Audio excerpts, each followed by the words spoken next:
everyone. WSAZ's Kimberly Keggy here on the WSAZ News Plus desk. Thanks so much for joining us this Wednesday afternoon. It's hard to believe we've already made it to that in the week, but it is just flying by.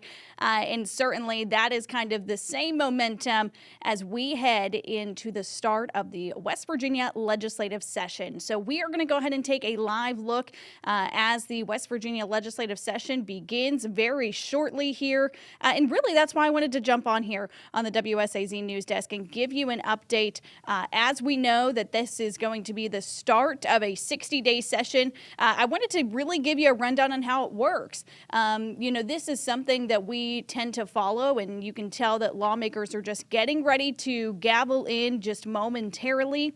Like we said, this is the start of the 60-day session. So when you're thinking about, hey, what does that mean? This really means that lawmakers are headed back to work in Charleston's state capitol as they get ready to pass a bunch of new legislation focused hopefully on families of West Virginia and how that impacts them. We've started to see some bills being introduced, and you can hear it. There is the gavel from the come to order, all those. As lawmakers kind of gavel in for the start of the 60-day session. So today marks the first, and really what this is, today is more of a day where it's pretty formal in the sense of they gavel in, they go kind of through those procedures that they would typically do.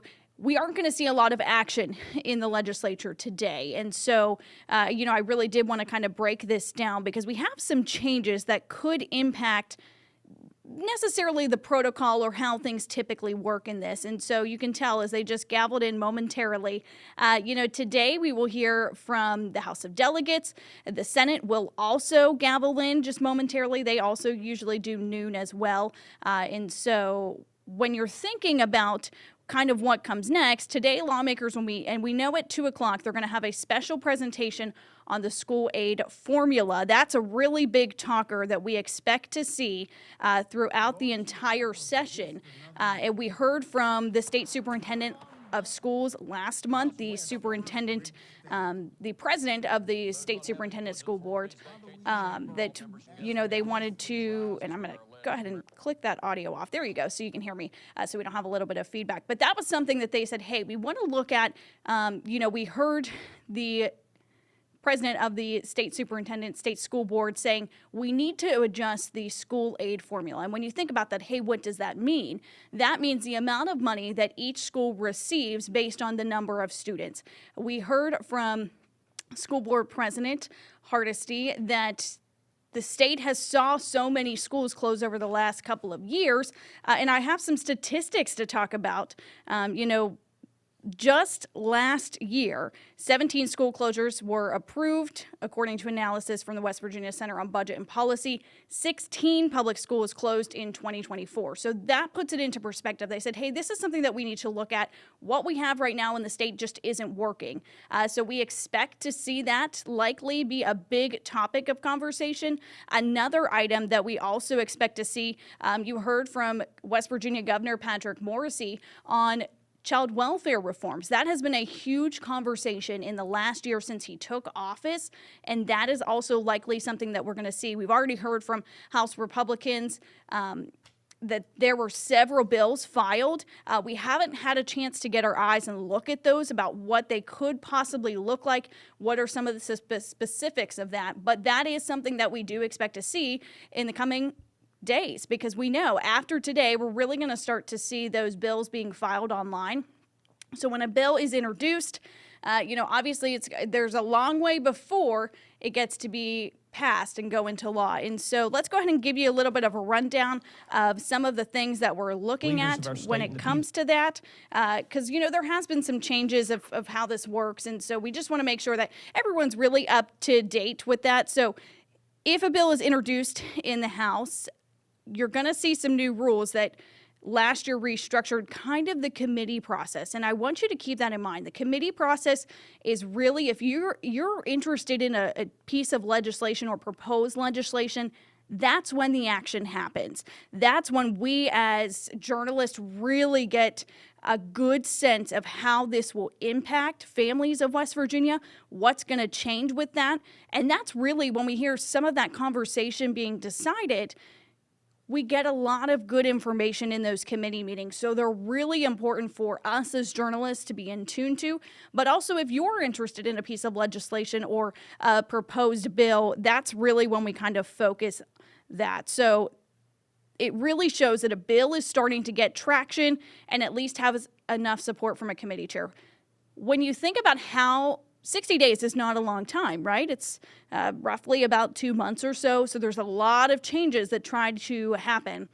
And we hear from lawmakers often, when I get the chance to talk with them one-on-one, they say, this is not a sprint. It is more like a marathon for 60 days. So keep in mind, there are thousands and thousands of bills that are introduced each year. Only some of those get to advance to the committee process. Again, we said that's when those really start to get most traction. And even that's part of my job, is to sift through what bills have been filed, which ones have been introduced, which ones do we think will even make it to that part. Because I'm going to put this in perspective for you. Out of 2,460 bills introduced just last session, only 249, so just over 10%, were actually considered completing legislation.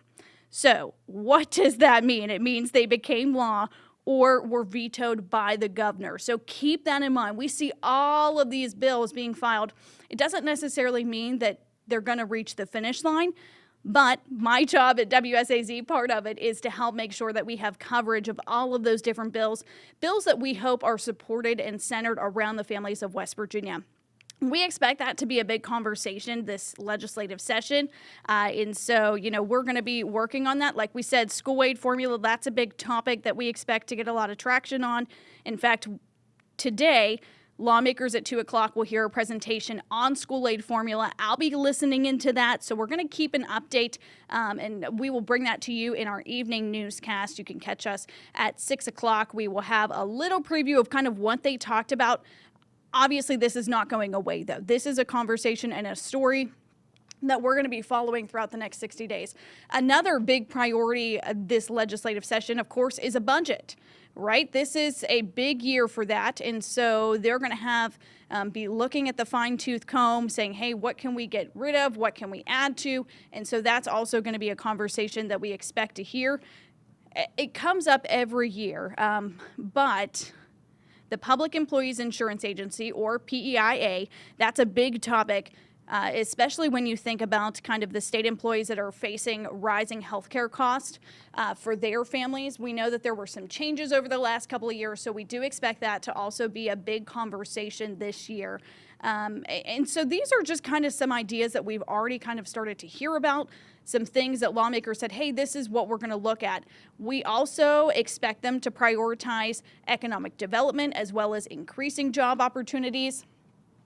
Some other big areas, though, that I want to focus on with you, they talked about, including aviation and regional airports. We could see some expansion projects with that.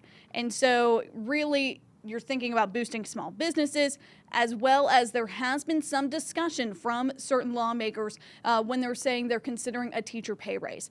That has been something that we've heard about in the last couple of years. We're going to have to see if it gets enough traction to be able to go across the finish line. Remember, we have thousands and thousands of bills that are filed each year. And so we're going to have to start to see, obviously today is really the mark of first day, and we don't see too much action today, but something that we do want to keep in mind for you is this will be West Virginia Governor Patrick Morrisey's second State of the State. He will deliver that tonight at 7 p.m., and that is something that we're going to be carrying on our streaming services, WSAZ Plus, this platform right here, as well as we will have that on our website too, and some coverage in our evening shows. And so this is really when he lays out his priorities for the upcoming session, things that he wants lawmakers to work on and prioritize, things that he'd like to see bills be introduced with when it comes to certain topics. And so, that is something that we're going to be keeping a close eye. We expect to hear from him tonight at 7 o'clock.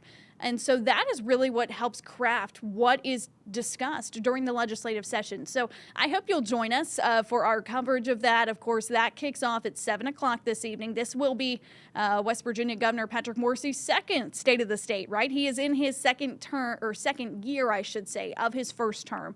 And so that is something that we are expecting to hear this evening. We're going to be carrying that here on WSAZ Plus. And I certainly appreciate you joining in with us this morning or afternoon. Gosh. Yeah, it is afternoon. It's 12:13. Sometimes the time goes so quickly, it's hard to keep up. And so I certainly appreciate you joining us this afternoon for a little preview. And we are going to be bringing you all the coverage that we can throughout the day as this kicks off, plus over the next 60 days. This is something that we keep a really close ear with, and we find out what's happening in our communities this way. So I certainly appreciate you joining me here on the WSAZ News Plus desk, and I will let you guys get back to your afternoon. But I hope that you'll join us for our coverage this evening too as well. Have a great day.